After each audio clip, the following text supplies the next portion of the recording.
When I saw Karen's blue Honda parked in front of the Pines Motel, I felt the world crumbling beneath my feet like wet sand. 40 years of marriage, 40 years of believing I knew the woman who slept beside me every night evaporated in that moment, like smoke in the wind. Before we continue, welcome back to the channel. Make sure to subscribe and hit that bell icon because we have new stories every day. Please hit the like button and let us know in the comments which city you are visiting us from. My name is Edward Miller. I am 58 years old, and until 3 days ago, I thought I had a perfectly ordered life. I worked for 35 years as a supervisor at the textile factory. I raised 2 wonderful children who now have families of their own, and I thought that my Karen and I would grow old together in our little house in the suburbs, watching game shows and fighting over the remote control. But life has a cruel way of destroying our certainties when we least expect it. It all started on Tuesday morning. Karen, my wife, with the graying hair who always smells of vanilla and cinnamon, woke me up earlier than usual. She was wearing her blue floral blouse, the one she only uses for special occasions, and she had that nervous look that appears on her face when something is worrying her. "Edward, my love," she said to me with a soft voice stroking my 3-day-old beard, "I have to go to Chicago. My sister Rose is very sick. The doctors say it could be something serious, and she needs someone to accompany her to the hospital." Rose, her younger sister, lived 4 hours away, and Karen visited her religiously every 2 months. I had no reason to doubt her word. Karen had never lied to me, or at least that is what I believed. "Do you want me to go with you?" I asked her, sitting up in bed and searching for her brown eyes. Those eyes that I fell in love with when I was 18. "No, honey. You know Rose gets nervous around strangers when she's sick. It is better if you stay here and watch the house. I will be back on Friday night." I accepted without questioning. Why would I not? In 4 decades of marriage, Karen had proven to be the most honest and devoted woman I knew. She left that morning after breakfast. She gave me a long kiss on the lips and promised to call me as soon as she got to the hospital. Wednesday went by normally. Karen called me twice, once to tell me she had arrived safely, and another time to tell me that Rose was stable but would need more tests. Her voice sounded different, kind of distant, but I attributed it to the worry for her sister. On Thursday afternoon, I decided to go downtown to buy a replacement part for the blender that had broken down. I took the long route down Veterans Parkway because the traffic was impossible on my usual way. That was when I saw it. Karen's light blue Honda with the little goldfish sticker that our grandson had stuck on the back window, parked right in front of the Pines Motel. My heart began to beat like a war drum. There had to be a logical explanation. Karen was in Chicago 4 hours away taking care of her sick sister. That could not be her car, but it was her car. I knew it better than my own hand. I parked my old pickup truck at the gas station across the street from where I had a direct view of the motel. With trembling hands, I dialed Karen's number. It rang 3 times before she answered. "Edward, is everything okay, honey?" "Yes, everything is fine. I just wanted to know how you are doing. Where are you?" "I'm here at the hospital, keeping my sister company. We just got out of X-rays." Her words pierced me like frozen daggers because in the background behind her voice, I could hear something that turned my blood into ice. Romantic music. A soft ballad, one of those songs we used to listen to when we were young. "Karen," I managed to whisper, "are you sure you are in the hospital?" "Of course, Edward. Why do you ask me that?" The music kept playing. No hospital in the world allows romantic music at full volume in the hallways. "No, nothing. I love you." "I love you too, honey. I will call you later." She hung up and I stayed there, sitting in my truck, staring at my wife's car parked in front of a seedy motel, while tears began to flow from my eyes like overflowing rivers. I decided to stay. I did not know what else to do. I waited for 2 hours in that parking lot, smoking cigarette after cigarette, feeling like every minute was an eternity. The afternoon was turning into night when finally the door to room number 12 opened. Karen came out first. My Karen, my wife, the mother of my children. She was wearing the same blue floral dress, but her hair was messy and her clothes were wrinkled. But it was not seeing her that almost made me faint. It was seeing who came out behind her. While I drove back home with my hands shaking on the steering wheel, my mind flew like a wounded bird toward that Sunday in September of 1985. Karen was barely 17 years old, and she was wearing a yellow floral dress that danced with the wind while she waited for the bus at the stop on Main Street. I was 18, and I worked weekends at my Uncle Ralph's hardware store to pay for my accounting studies. That day, I was wearing my only white shirt, ironed with care by my mother, because I had an important date with a girl I had met at the town dance. But when I saw Karen standing there with her black braids shining under the sun and that smile that lit up the whole street, I forgot even my own name. "Can I wait for the bus with you?" I asked her with a voice cracked by nerves. She looked at me with those eyes as brown as honey, and she laughed with a laugh that sounded like church bells on a Sunday. "If you want," she answered me, "but I warn you that I am a big talker." And boy was she. In the 20 minutes we waited for that bus that seemed like it would never arrive, Karen told me that she was studying secretarial work at night school, that she helped her mother with sewing to support her 4 younger siblings, that her dream was to see the ocean someday, and that she made the best meatloaf in the entire neighborhood. When her bus finally arrived, I was already hopelessly in love. "Can I see you tomorrow?" I shouted as she climbed the steps of the vehicle. "If you bring me a white rose," she shouted back with that smile that would become the center of my universe, "I will make you coffee and pastries." The next day at 5 in the morning, I was already at the market looking for the most perfect white rose I could find. Mr. Stevens the florist laughed at me when I told him it was to win over the most beautiful girl in the world. "Son," he told me while wrapping the rose in tissue paper, "when a man talks like that about a woman, he is already lost forever." He was right. Karen and I got married 2 years later in a small ceremony, but full of love at St. Joseph's Church. She wore the wedding dress that her mother had sewn working entire nights, and I wore a suit borrowed from my cousin Manny that was 2 sizes too big for me. We did not have money for a honeymoon, so we went for 3 days to a cabin by the lake on a second-class bus, carrying a cardboard suitcase full of dreams. The first years were hard but beautiful. We rented a small room in the attic of my in-laws' house, and Karen worked half-days in an office while I finished my night degree. In the afternoons, she sewed clothes for the neighbors, and I sold insurance door to door. We ate beans on toast almost every day, but we were happy because we had each other.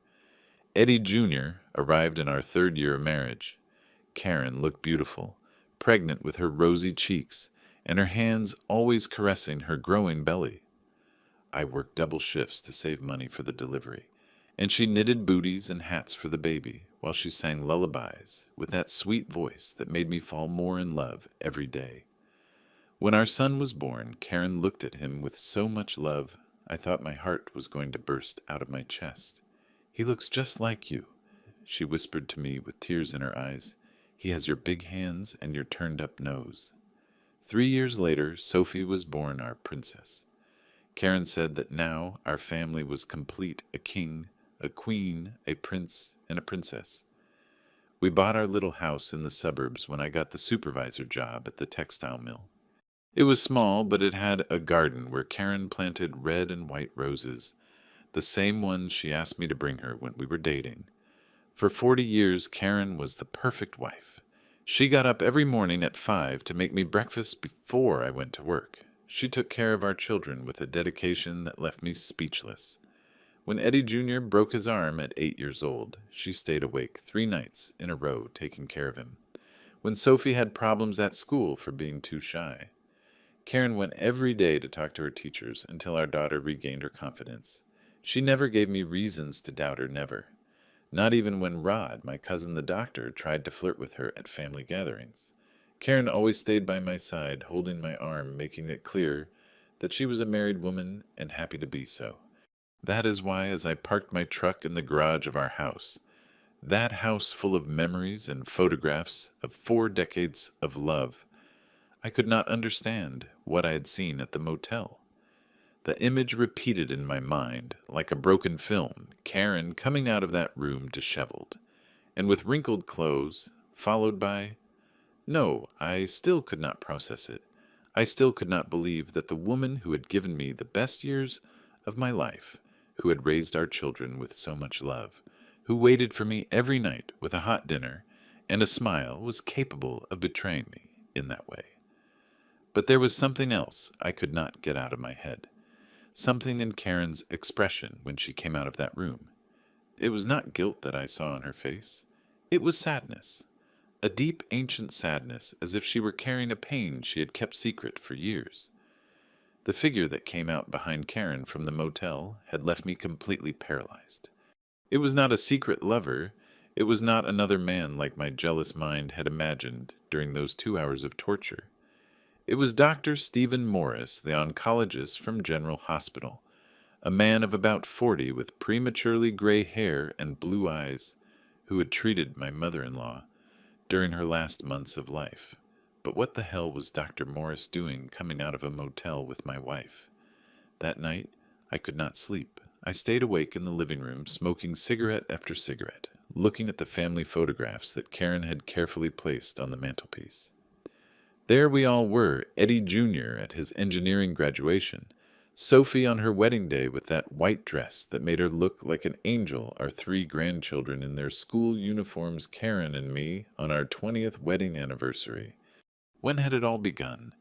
When had my wife started lying to me with such ease? At 6 in the morning, when Karen would normally be awake, making coffee and toast for breakfast, the phone rang. It was her. "Good morning, honey. How did you wake up?"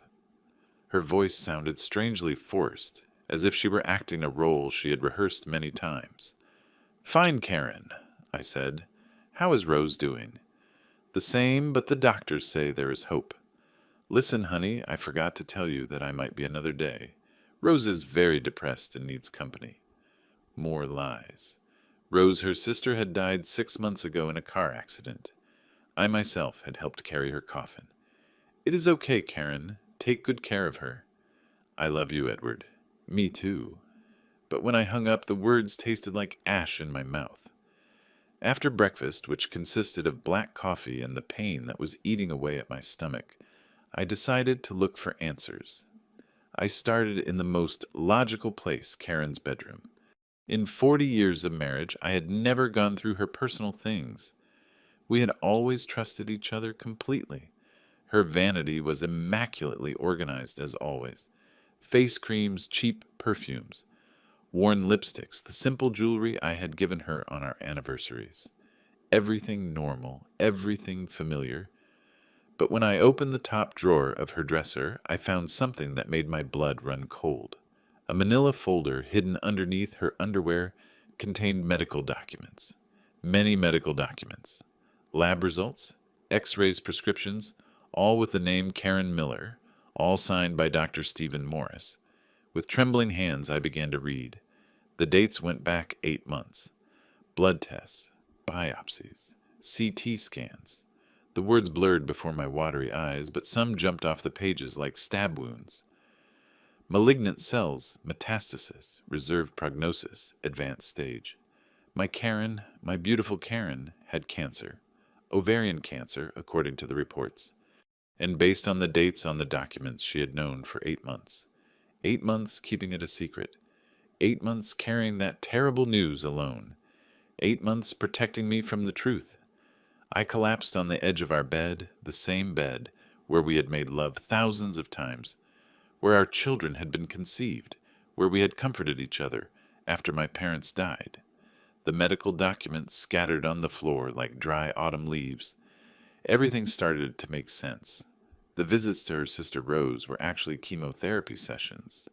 The cheap motels where she stayed were because the treatments left her so weak she could not drive back home the same day.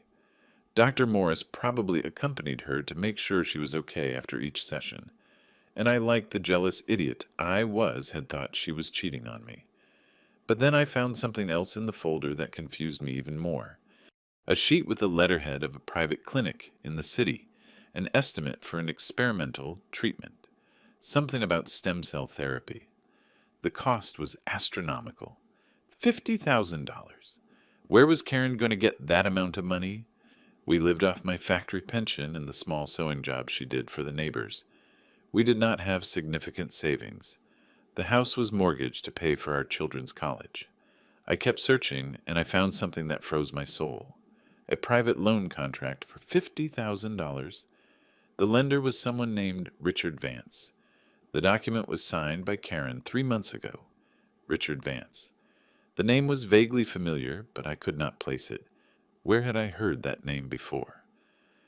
Then at the bottom of the last drawer of the dresser, I found a photograph I had never seen. It was old, from about 20 years ago. Karen appeared younger, smiling next to a tall, dark-skinned man, who was not me. Behind the photograph in Karen's perfect handwriting, it was written, "Richard and I, Daytona Beach, 1995. I will never forget you." 1995. That year, Karen had supposedly gone to a spiritual retreat with the ladies from the church. She had been gone a whole week. I had stayed taking care of the kids, trusting her word completely. My world crumbled for the second time in less than 24 hours. Not only did my wife have cancer and had hidden it from me, but apparently she had an affair 20 years ago, and now that man was lending her $50,000 for her treatment. Who was Richard Vance? What had he meant to Karen, and what price was she paying now for that money? The phone rang again, interrupting my tortured thoughts. It was Karen again. "Edward, honey, is everything okay? You sound strange since yesterday." "Everything is perfect, Karen," I lied while holding the photograph of her with another man. "Absolutely perfect." After hanging up with Karen, I sat on our bed for hours holding that photograph, as if it were a time bomb that could explode at any moment. Richard Vance. The name danced in my mind like a curse. I needed answers, and I needed them now. I decided to start with the obvious. I dialed Sophie's number, my daughter, who had always been closer to her mother than Eddie Jr. If anyone knew anything about Karen's secrets, it would be her. "Dad, it is strange for you to call at this hour. Is everything okay?" "Yes, honey. I just wanted to ask you something about your mom. Did she ever mention someone named Richard Vance to you?" The silence on the other end of the line stretched so long I thought the call had dropped. "Dad, why do you ask that?" "Just curiosity, daughter. Do you know him?" "Dad." Sophie's voice cracked slightly. "Did you find something? Did Mom tell you something?" My heart stopped. My own daughter knew something I did not. "Sophie, I need you to tell me the truth. Who is Richard Vance?" I heard her sigh deeply before answering. He is Mom's brother, her older brother." "What?" The photograph slipped from my hands. "Your mother does not have brothers. She only had sisters, Rose, who died, and Martha, who lives in another state." "No, Dad. Mom has a brother. She had to deny him for years because he was in prison. From before you guys got married, the world spun around me like an out-of-control top. Karen had lied to me about her family for 40 years. Not just about her illness, but about her own blood. Why was he in prison? For killing someone. An accident, according to Mom. He was very young. He was running with a bad crowd. Mom told me when I turned 15. She made me swear never to tell you because she was afraid you would reject him for coming from a family with a criminal record. But Sophie, I have a photo of them together in Daytona Beach in 1995. If he was in prison, he got out in 94, Dad. He served 20 years. Mom went to see him the day he was released. They went to the beach to celebrate his freedom. She told me she cried for hours because she could finally hug her brother after so many years. My world rebuilt itself and destroyed itself again in a matter of seconds. The alleged love affair was actually a reunion with a lost brother, but the lies, the decades of deception still hurt like open wounds. And why didn't she tell me afterward? Why did she keep lying? Because Uncle Richard got in trouble with the law again. Nothing serious, But Mom was afraid that if you found out, you would forbid us from having contact with him. He is our only family left on Mom's side, Dad." I hung up with more questions than answers. I drove to the internet cafe in the center of town, something I had not done in years, and I paid a kid to help me search for information on Richard Vance on the computers. What I found left me breathless. Richard Vance had indeed served 20 years in prison for manslaughter. After his release in 1994, he had worked in construction, held several minor jobs, but in the last 10 years he had built a small empire in the private loan business. What he did was not exactly legal, but not completely illegal either. He lent money to desperate people whom the banks rejected, charging high interest rates, but offering quick solutions.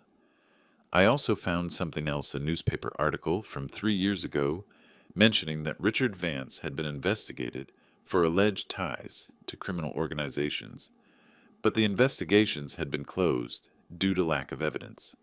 My Karen, my sweet and honest Karen, had borrowed money from a man who probably had connections to organized crime, and that man was her brother. I returned home as the sun began to set. In the mailbox, I found a letter addressed to me with no return address. With trembling hands, I opened it. "Mr. Miller," it said in block letters, "your wife owes money to the wrong people. $50,000 plus interest. If she does not pay in 2 weeks, there will be consequences. Your family is beautiful. It would be a shame if something happened to them." The letter fell from my hands as if it were on fire. Karen had not only borrowed money from her ex-convict brother, apparently he had subloaned that debt to much more dangerous people. The phone rang. It was Karen again with her sweet voice, as always. "Honey, how was your day?" "Karen," I said with a trembling voice, "we need to talk when you get back. Did something bad happen?" "What do you think?" A long silence stretched between us like an abyss. "Edward, I can explain everything." "I hope so, Karen, because we just received a death threat for $50,000 that apparently you owe, and I just found out that you have an ex-convict brother you never told me about in 40 years of marriage." I heard her start to cry on the other end of the line. "Edward, my love, forgive me. I didn't want you to find out like this. I just wanted to live." That night, I did not sleep a wink. I stayed awake in the living room with the threat letter on the coffee table, staring at it as if it were a venomous snake ready to strike. Every noise from the street startled me. Every shadow that passed in front of the window made me think they were coming for us. At 4 in the morning, I made a decision. I could not confront Karen over the phone. I needed to look her in the eyes. I needed to understand why she had kept so many secrets for so many years. But more importantly, I needed to protect my family from the threats that now loomed over us like storm clouds. Karen would return on Friday night, according to what she had said. That gave me exactly 1 day to plan how to handle this situation without her realizing that I already knew everything. On Friday morning, I dialed Eddie Jr.'s number. "Dad, is everything okay? It is very early for you to call." "Son, I need to ask you a very important favor. I want you to take Anna and the kids on vacation this weekend, wherever you want, but far from here." "Dad, what is going on?" "I can't explain right now, but trust me. It is for your safety." "You're scaring me." "Son, please, just do it. I will take care of all the expenses." Eddie Jr. knew the tone of my voice when I was serious. He asked no more questions. He promised me that in 2 hours they would be on their way to the coast. Then I called Sophie. "Daddy, what's wrong? Eddie told me you sent us on an emergency vacation. Sophie, you and Javier have to go too. Now. Does it have to do with what you asked me yesterday about Uncle Richard?" "Yes, honey.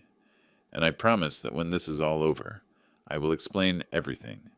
But right now, I need you to trust your dad." "We are packing." By 2 in the afternoon, my children and grandchildren were on the highway moving away from danger. Only Karen and I remained to face whatever was coming. I spent the rest of the day cleaning the house obsessively. I needed to keep my hands busy so I wouldn't go crazy.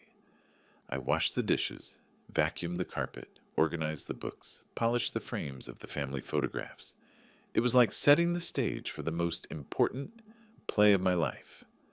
At 7 in the evening, I heard the engine of Karen's Honda in the driveway. My heart began to beat like a war drum. For 40 years, I had run to greet her every time she returned from a trip. This time, I stayed sitting on the couch waiting. Karen walked through the front door carrying her small travel suitcase, the same one she had used for decades, for her supposed visits to Rose. She looked thinner than when she had left paler. The effects of the chemotherapy were evident, now that I knew what to look for. "Edward, I'm home, my love." Her voice sounded forcefully cheerful, as always when she returned from her medical treatments, disguised as family visits. "Hello, Karen," I replied without getting up from the couch. She stopped dead in her tracks. In 40 years of marriage, I had always gotten up to hug her when she arrived from a trip. "Are you okay, honey? You seem strange." "I am perfect. How is Rose?" Karen hesitated for barely a second, but it was enough to confirm that she still planned to maintain the lie. "Better, thanks. The doctors say she is recovering well." She approached to give me a kiss, but I turned my face so her lips only touched my cheek. I saw the pain in her eyes, but I couldn't help it. Every word that came out of her mouth was a stab wound. "Where are the kids? And Eddie?" "I sent them on vacation. I thought we needed some time alone." Karen smiled, not knowing that this time alone would be to settle accounts with 4 decades of lies. During dinner, which consisted of quesadillas that Karen prepared with slightly trembling hands. Another side effect I now recognized. We maintained a superficial conversation about the weather, the neighbors, the bills to pay. I acted the role of the husband worried about trivial things, while she acted the role of the wife who had just returned from caring for her sick sister. We were 2 actors in a grotesque play, pretending normality while secrets piled up between us like invisible walls. "Edward," she said to me while washing the dishes, "are you sure you're okay? I feel you're very distant." "I'm just tired, Karen. It has been a long week without you." That night, lying in our marital bed, Karen curled up against me as she had done for 40 years. But this time, instead of soothing me, her touch burned me like hot iron. "I missed you," she whispered in my ear. "Me too." I lied. She fell asleep quickly, probably exhausted from the chemotherapy. I stayed awake, staring at the ceiling, feeling that the woman lying next to me was a complete stranger. How many nights had she slept next to me after her treatments, hiding her pain, her fear, her illness? How many times had she lied to my face with that sweet smile I thought I knew so well? At 3 in the morning, Karen began to talk in her sleep. "Richard, no. I can't pay him. Please don't hurt Edward." I sat up abruptly. Even asleep, the secrets escaped her lips like water from a broken dam. By dawn, I already had my plan ready. I was going to give Karen the chance to confess everything voluntarily. If she refused, then I would take matters into my own hands myself. I was not going to let anyone hurt my family, not even her. On Saturday morning, Karen got up early as always, but I noticed she was weaker than usual.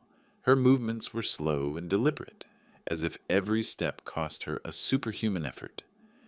When she thought I wasn't looking, she leaned against the walls or sat in chairs for a few seconds to catch her breath. The cancer was killing her, and she kept pretending nothing was happening. "I'm going to the market," she announced after breakfast, putting on the blue sweater I had given her on our last anniversary. "Do you need anything?" "No, honey, go ahead." As soon as I heard her Honda driving away down the street, I began my final search.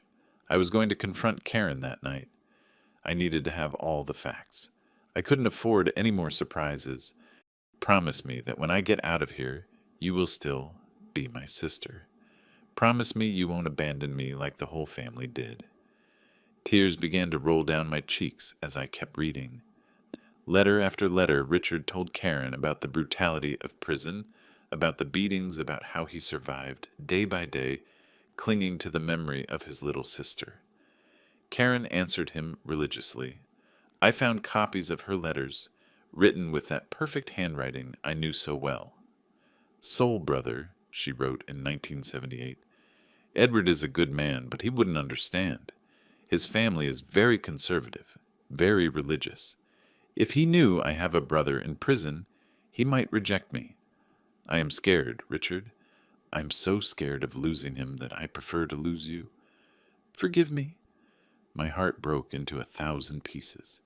Karen had sacrificed the relationship with her brother to protect our marriage. She had carried that guilt for decades. I kept reading. In 1985, the year we got married, Richard wrote, Karen, today is your wedding. I am here locked up like an animal while you marry the man you love. You don't know how much I wish I could be there to walk you down the aisle. But I understand. I have always understood. I just want you to be happy. In 1987, when Eddie Jr. was born, is my nephew born yet? Does he look like you? It hurts not being able to meet your children, Karen.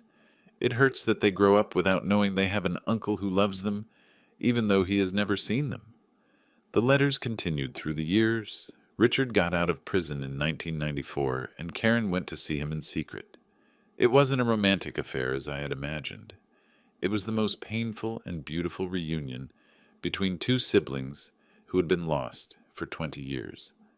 Sister Richard wrote after that meeting in Daytona Beach, When you hugged me on the beach, I felt human again. Thank you for not abandoning me. Thank you for still being my sister despite everything. But the most recent letters were the ones that shattered my soul, 8 months ago when Karen was diagnosed with cancer. Richard, I need your help. I am sick, very sick. The doctors say I have a chance if I receive a special treatment. But it costs $50,000. Edward doesn't know. I can't tell him. He has worked all his life to give us a good life. I cannot ask him to spend our last dime on something that might not even work. That was Richard's reply. Sarah, you are my only family. You are the only good thing I have in this world. The money does not matter. I will do whatever is necessary to get it for you. But promise me one thing. If things go south, you will tell the truth to Edward. He loves you, sis. He loves you more than you think. And finally, the most recent letter from just last week. Sarah Vance's men are applying pressure. I told them the money was for me, not for you, but they are starting to get suspicious. If we do not pay soon, they are going to hurt your family to get to you. You have to tell the truth to Edward. We cannot protect him from this anymore. I dropped the letters as if they were on fire. Everything fit together now. Sarah had asked her brother for help to pay for her cancer treatment. Richard had gotten the money from dangerous loan sharks, probably lying to them about who the loan was actually for. Now both of them were trapped in a web of violence and extortion, and Sarah was still protecting our family, carrying the entire weight of this impossible situation all by herself. I heard the sound of the Honda pulling into the driveway. Sarah had returned from the grocery store. With trembling hands, I put all the letters back into the box and hid it again behind the fabrics. When Sarah walked into the house carrying the grocery bags, I was already sitting in the living room pretending to read the newspaper. Is everything okay, honey? She asked me, noticing my distraught face. Yes, Sarah, everything is perfect. But nothing was right. My wife was dying of cancer. My family was under a death threat from violent loan sharks, and I had been the worst husband in the world for suspecting her of an affair instead of realizing she needed my help. It was time to end the lies. That night, after a silent dinner where we both feigned normalcy like tired actors in a play that had gone on for far too long, I sat down across from Sarah in the living room where we had spent thousands of nights watching television discussing our children's mischief and planning family vacations that now seemed like they belonged to another life. The floor lamp she had bought at a flea market 15 years ago cast elongated shadows over her face, making the lines of exhaustion that cancer and secrets had etched into her skin more evident. Her hands, those hands that had sewn for thousands of hours to help with family expenses, rested nervously on her lap, as if she sensed that the conversation about to happen would change everything forever. "Sarah," I said with a voice that came out more broken than I had planned, "we need to talk, and this time, no lies." She looked up at me, and for the first time in weeks, I could really see her eyes. Those brown eyes that I had fallen in love with 40 years ago were now full of a fear that broke my heart. It was not the fear of a woman who had been caught cheating. It was the fear of a woman who knew her fortress of family protection was about to collapse. "Edward the First," she began to say, but I raised my hand to stop her because I knew if I let her speak first, she would find a way to keep protecting everyone but herself, just as she had done for so many years. "First let me speak," I said, pulling the threat letter that had arrived the day before out of my shirt pocket, the letter that had turned my world into a nightmare of fear and confusion. "We received this yesterday, a death threat for $50,000. I know you are sick, Sarah. I know you have ovarian cancer. I know you have been hiding it for 8 months going to chemotherapy while I thought you were visiting Rose. I know Rose died 6 months ago.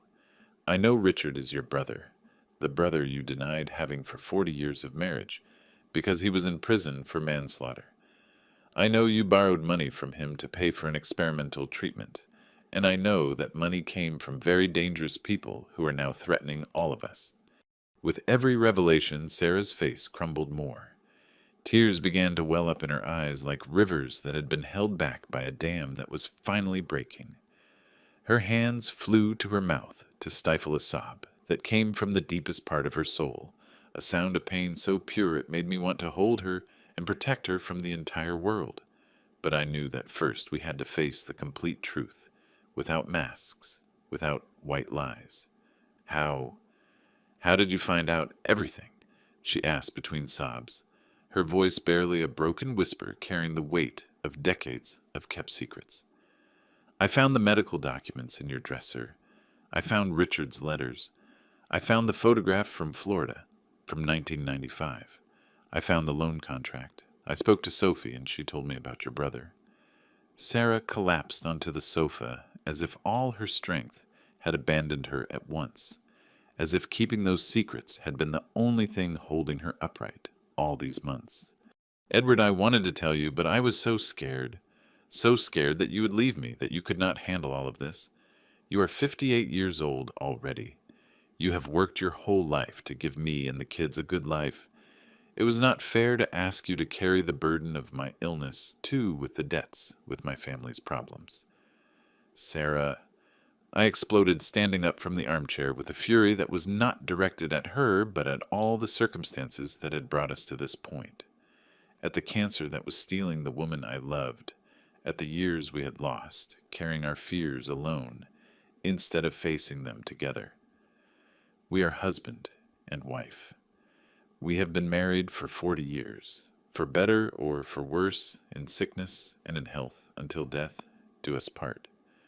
Do you not remember those vows we made at St. Joseph's Church when we were just kids, who believed love could conquer all?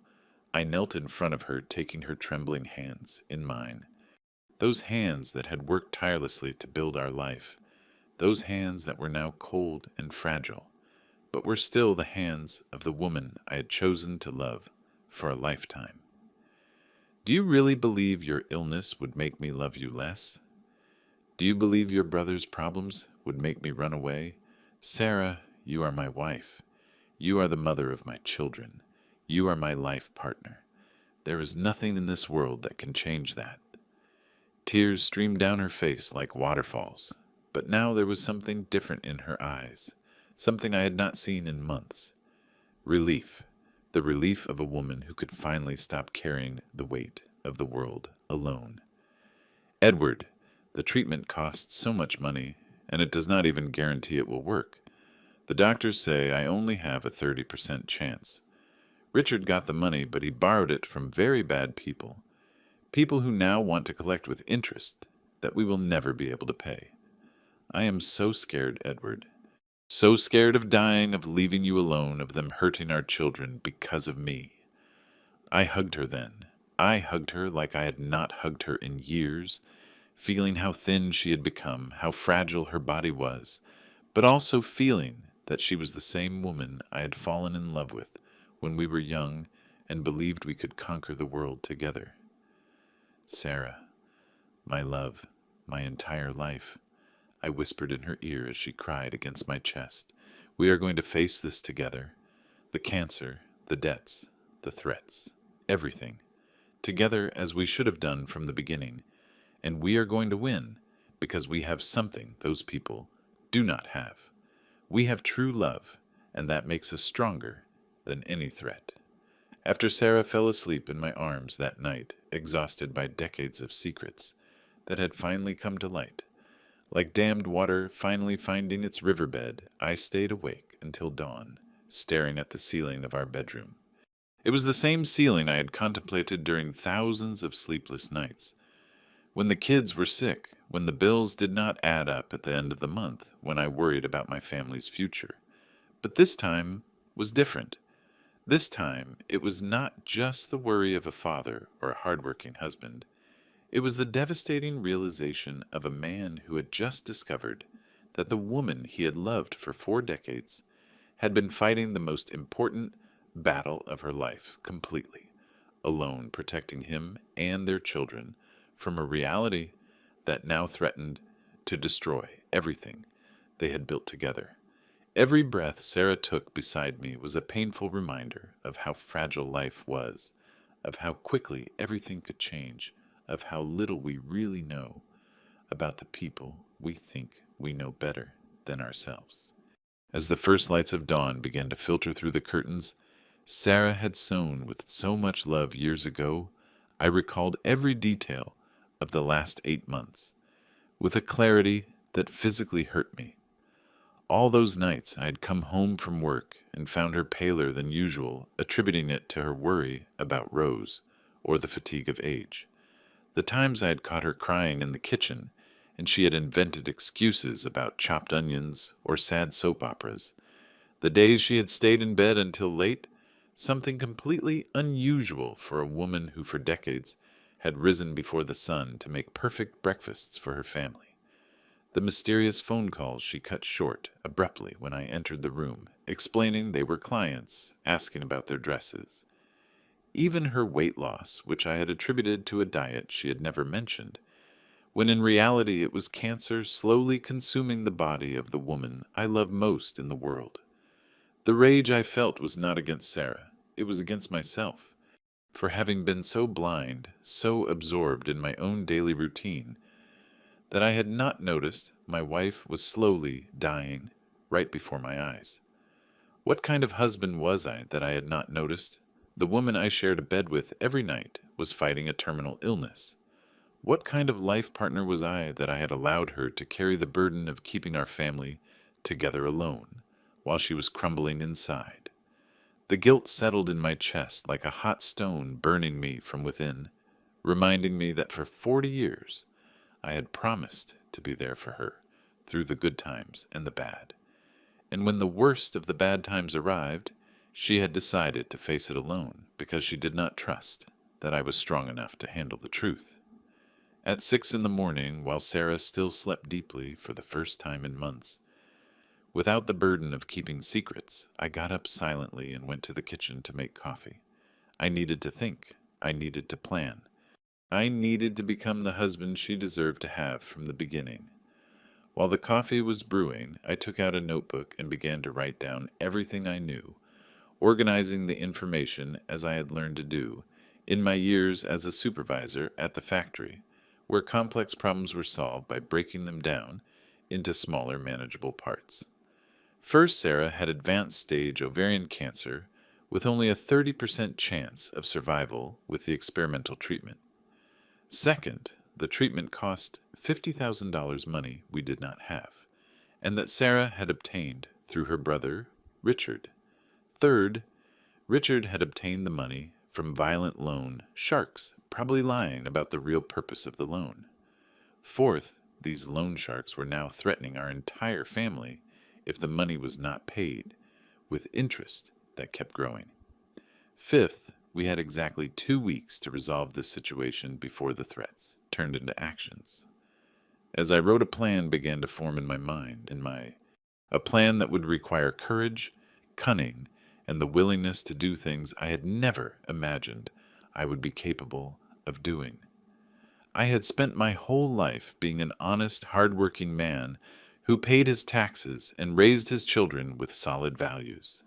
But extraordinary circumstances require extraordinary measures, and if that meant entering a world I did not know to protect my family and save my wife's life, then that was exactly what I would do. First, I needed to understand exactly who we were dealing with. I could not face an enemy I did not know, especially when that enemy had resources and experience in violence that I did not have. Second, I needed to find a way to get the money we owed, or at least a significant part of it, to show good faith and buy time. Third, I needed to protect my family so that neither Sarah nor our children were in danger while I handled the situation. And fourth, I needed to do it all without Sarah realizing the magnitude of the risk I was taking, because I knew if she suspected what I planned to do, she would try to stop me, even if that meant sacrificing her own life. When Sarah woke up at 8 in the morning, she found me making her favorite breakfast, scrambled eggs, with homemade salsa and fresh tortillas, the same breakfast she had made for me for thousands of mornings. Her eyes were swollen from the tears of the night before, but there was something different in her expression, something I had not seen in months. Hope. "Good morning, my love," she said, looking at me with the same gaze that had made me fall in love at that bus stop a lifetime ago. "Good morning, beautiful," I replied, kissing her with all the tenderness I had accumulated over 40 years of marriage. "How did you sleep?" "Better," she answered, and for the first time in a long time I believed her completely. For the first time in months, I slept through the night without nightmares. She sat at the table while I served her breakfast, and during those simple, everyday moments, we pretended we were a normal couple, having breakfast on a normal Saturday morning. No cancer, no death threats, no secrets that had been on the verge of destroying our marriage. "Edward," she said while eating slowly, as if every bite were a gift she had to savor, "what are we going to do?" The question contained 4 decades of trust, the absolute faith of a woman in the man she had chosen as a life partner. We are going to fight Sarah. We are going to fight against everything, against the cancer, against the threats, against anything that tries to separate us. And we are going to win. But Edward, the money we owe is so much, and those people... Let me worry about those people. You concentrate on getting well, on following the treatment, on being strong. The rest is my responsibility. I saw that she wanted to protest, that she wanted to keep protecting her family, as she had done for so many months. But I also saw that she was too tired, too sick to keep carrying it all alone. Do you promise me you will not do anything dangerous? Do you promise me you will not risk yourself because of me? I promise you I will do exactly what is necessary to save you and protect our family. Nothing more, but also nothing less. That afternoon, after Sarah lay down for her daily nap, I now understood she needed to sleep so much. Because of the effects of the chemotherapy, I left the house with my plan already formed. I had 2 weeks to get $50,000 and neutralize a threat that could destroy everything I loved. It was not a lot of time, but it was the time I had, and I was willing to use it as efficiently as possible. My first destination that afternoon was Richard's house, located in a rough neighborhood on the north side of the city, where the unpaved streets and unfinished concrete block houses told stories of lives built with effort and sacrifice. As I drove my old truck through those dusty streets, watching kids play soccer with worn-out balls and women hanging clothes on makeshift lines, I could not help but think about how circumstances had led Sarah's brother down such a different path than ours. A single moment of violence in his youth had defined the rest of his existence, turning him into a man who lived on the margins of society, but who was still the brother Sarah had loved and protected her whole life. When I arrived in front of his house, a modest but well-maintained construction with a small garden where bougainvillea bushes grew, I felt a mixture of nervousness and determination that reminded me of the days when I was young and had to face situations that terrified me, but that I knew were necessary to protect my family. Richard came out to meet me before I even stepped out of the truck, as if he had been waiting for my visit for years. He was a man my age, but with the appearance of someone who had lived 2 lives. Tall and thin, with premature gray hair that gave him a distinguished air, which contrasted with the visible scars on his hands and arms, marks of a violent youth paid for with decades in prison. His eyes, however, were Sarah's same brown eyes, full of a deep sadness, but also of an intelligence suggesting he had learned a lot during his difficult years. "Edward," he said with a raspy but calm voice, extending a hand that I shook firmly, immediately feeling that this man, despite his past, was someone who understood the value of family and sacrifice. "I knew sooner or later you would come to talk to me. Sarah told me last night that you already knew everything."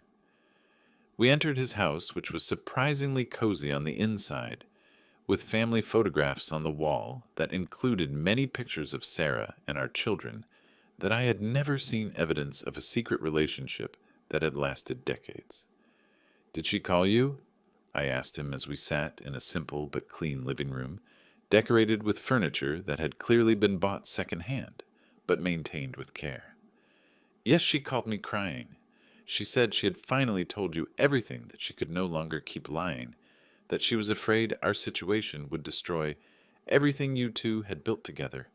Richard poured himself a coffee from a pot that had been waiting on the table, a gesture that made me understand this conversation had been planned carefully.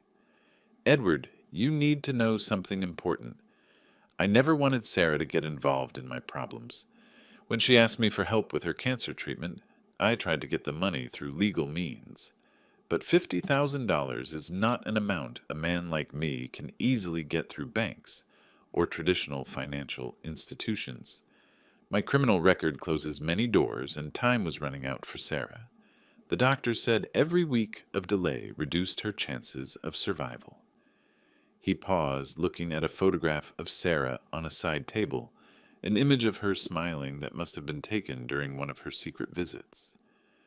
"So I went to Vance and his people, but I lied to them. I told them the money was for me for a business I want to start. I thought I could protect Sarah from the consequences if something went wrong." The story Richard told me over the next hour filled me with a painful admiration for a man who had tried to redeem himself from his violent past through love for his sister. Vance was a known loan shark in the city's marginal circles, a man who had built a small illegal financial empire, lending money to desperate people who could not get traditional loans. His collection methods were brutal but effective, and his reputation for always collecting without exception had given him considerable power in the local underworld. "The problem," Richard explained with a voice carrying the weight of months of worry, "is that Vance started to get suspicious when I did not start the business I was supposedly going to launch with his money. His men followed me. They discovered that Sarah had been going to medical treatments, and now they know the money was for her. They are furious because I deceived them, and they are using that fury to justify even higher interest rates and more direct threats." He then showed me some text messages he had received in the last few days. Explicit threats against Sarah, against me, against our children and grandchildren. Threats describing in horrifying detail what they would do to my family if I did not pay not only the original $50,000, but another $20,000 in accumulated interest. "What can we do?" I asked, feeling that the weight of the situation was even graver than I had imagined. "I've been thinking about that for weeks," Richard replied, pulling a folder from a nearby desk. "I have a proposal, but it requires you to trust me completely, and I understand if, after knowing my history, You cannot do that. He opened the folder and showed me documents that looked like property deeds, legal contracts, and something that looked like a business plan. During the years I have been free, I did not just lend money informally. I also invested in small properties houses in working class neighborhoods that I flipped and resold. It is not much, but I have accumulated some assets. I have 3 flip projects I can liquidate quickly, and that would give me approximately $30,000. I also have contacts, people who owe me favors from the old days who could help us pressure Vance in ways he understands. The proposal was risky but smart. Richard would sell his assets to get the bulk of the money. I would contribute with our savings and the value of some assets we could liquidate quickly. Together, we would face Vance not as desperate victims, but as men who had come to negotiate from a position of relative strength. But there is something else, Richard added, and his tone became more serious. We cannot just pay and hope they leave us alone. Men like Vance see payment as an admission of weakness, as an invitation to keep extorting. We need to send a message that we are a family that protects itself, that has resources and connections that can make hurting us more trouble than it is worth. He then explained that during his years in prison he had met many men. Some had gotten out and established their own organizations, men who owed him favors, and could serve as a sort of life insurance for our family. I'm not talking about violence, he clarified quickly, seeing my expression of concern. I'm talking about reputation, about making Vance understand that touching the family of Richard creates consequences that go beyond what he can handle. When I left Richard's house that night, I had a concrete plan, a deadline of 1 week to gather the money and organize our response. For the first time since I had seen Sarah's car at the motel, I felt we had a real chance to get out of this situation with our family intact. When I got home, Sarah was waiting for me awake in the living room, and in her eyes I saw that she knew exactly where I had been and why. "Did you talk to Richard?" she asked with a voice mixing hope and fear. "Yes, my love. I spoke with your brother, and we are going to solve this together." I hugged her, then feeling her fragile but determined body against mine. For the first time in weeks, we both knew we were no longer alone in this battle. On Friday morning, exactly 1 week after my meeting with Richard, the 3 of us were sitting at our kitchen table counting stacks of bills that represented not just money, but years of honest work, sacrifice, and the liquidation of everything we had built over decades of effort. Richard had sold his 3 investment properties in record time to buyers he knew from the real estate business, sacrificing at least $10,000 of their real value for the urgency, but securing the $30,000 he had promised. I had emptied our savings account, sold my truck for a price lower than it was worth, and had taken a second mortgage on our house for an amount that would allow us to cover the rest of the debt. Sarah, despite her illness and physical weakness, had insisted on contributing by selling all the jewelry I had given her during our 40 years of marriage, including her engagement ring and the pearl earrings she had worn on our wedding day. Seeing her part with those objects that represented sacred moments of our life together broke my heart, but it also filled me with pride, seeing the fierce determination of a woman willing to sacrifice everything to protect her family. $70,000 exactly, Richard announced after counting the money we had managed to gather for the 3rd time. $50,000 for the original loan, plus $20,000 in interest. Vance cannot complain that we are not complying. But I knew, and Richard knew it too, although he had not said it explicitly in front of Sarah, that simply paying the debt would not be enough. Men like Vance see full and punctual payment not as the end of a transaction, but as evidence that their victims have more resources than initially thought, which turns them into permanent targets for future extortion. That was why Richard had spent the previous week not only selling properties, but also activating a network of contacts he had developed during his years out of prison, men who had walked the same dark path as him, but who now operated on different levels of the city's criminal underworld. Edward. Richard had told me 3 days earlier, when we met at a discreet coffee shop downtown to finalize the details of our plan. There is something Sarah cannot know because she would object, but I need you to understand that we cannot limit ourselves to paying and hoping they leave us alone. I have information on Vance that he does not know I have. Information we could use to ensure our family is never bothered again. The information Richard had gathered on Vance was devastating. It revealed a pattern of activities going far beyond the illegal loans we had encountered. For months, Richard had been carefully documenting Vance's operations, recording names, dates, amounts, and collection methods that included not only threats, but actual violence against families who could not pay.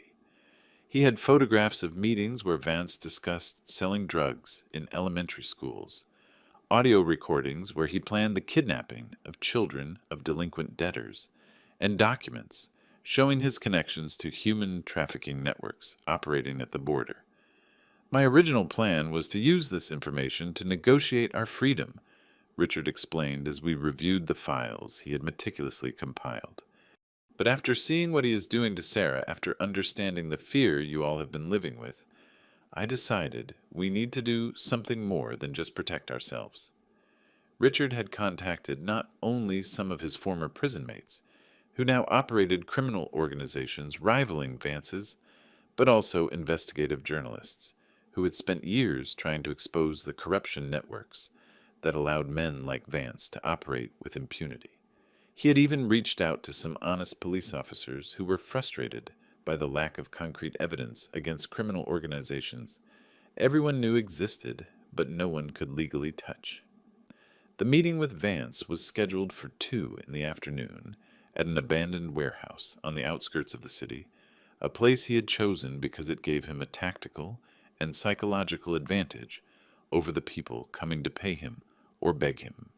Richard and I arrived together in his car, carrying the money in 2 gym bags we had bought specifically for the occasion, trying to project the image of men coming to fulfill a financial obligation in a civilized and final manner.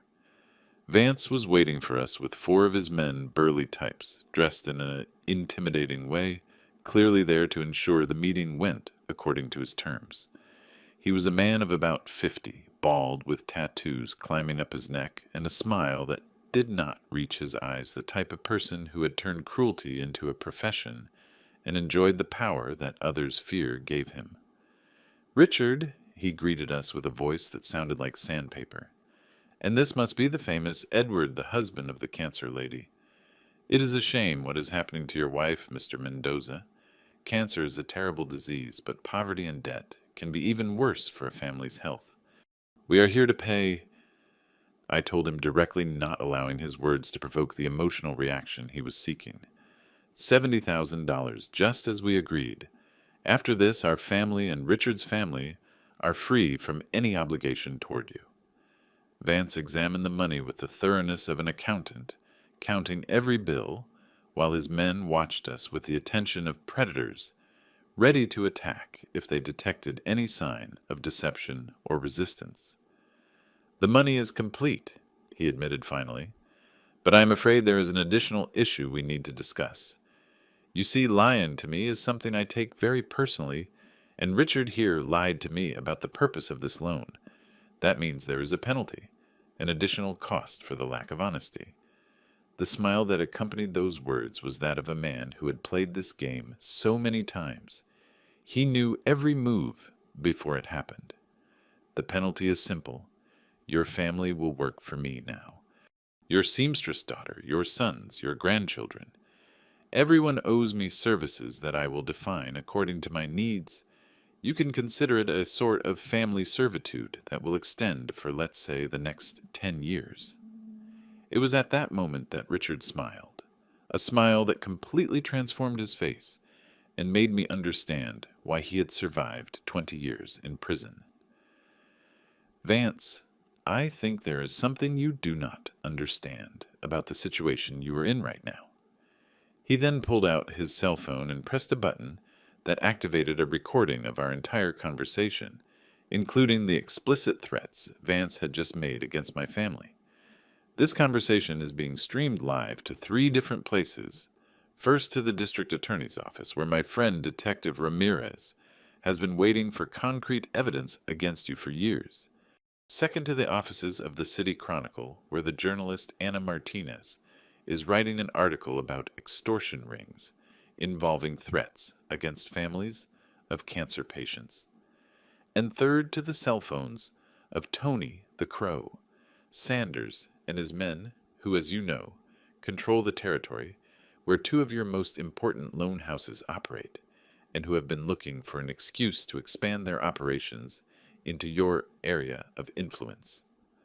The color drained from Vance's face as he processed the implications of what Richard had just said, understanding that in a matter of minutes, his carefully built criminal world would crumble from 3 different directions: legal media and violent. The proposal is simple, Richard continued with a calm that contrasted dramatically with the tension now filling the warehouse. You take this money.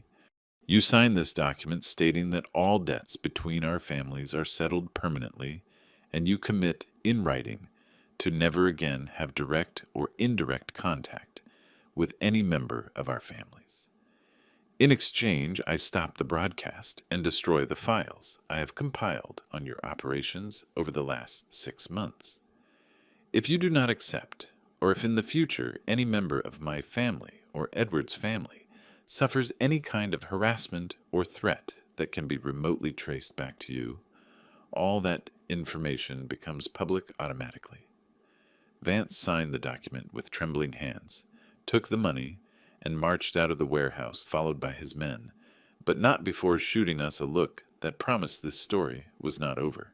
However, Richard and I knew it was over because men like Vance only respect superior force, and we had just demonstrated that we had resources and connections he had completely underestimated. When we returned home that night, Sarah was waiting for us at the door with tears in her eyes, not of sadness, but of relief and gratitude. "Is it over?" she asked us. When we both nodded, she collapsed into my arms with a sob that released months of accumulated tension. That night, for the first time in almost a year, the 3 of us had dinner together at our family table, sharing stories, laughing and planning Sarah's future with her medical treatment, which could now continue without the financial pressure and threats that had been poisoning our lives. At the end of the night, when Richard said goodbye to return to his house, Sarah hugged him and whispered something in his ear that made him cry like a child. Words I could not hear, but that I knew healed wounds that had been open for decades. As I watched the taillights of Richard's car fade away, I understood that what we had lived through had transformed us all. Sarah would no longer have to carry secrets alone. Richard had found a way to redeem his past by protecting his family.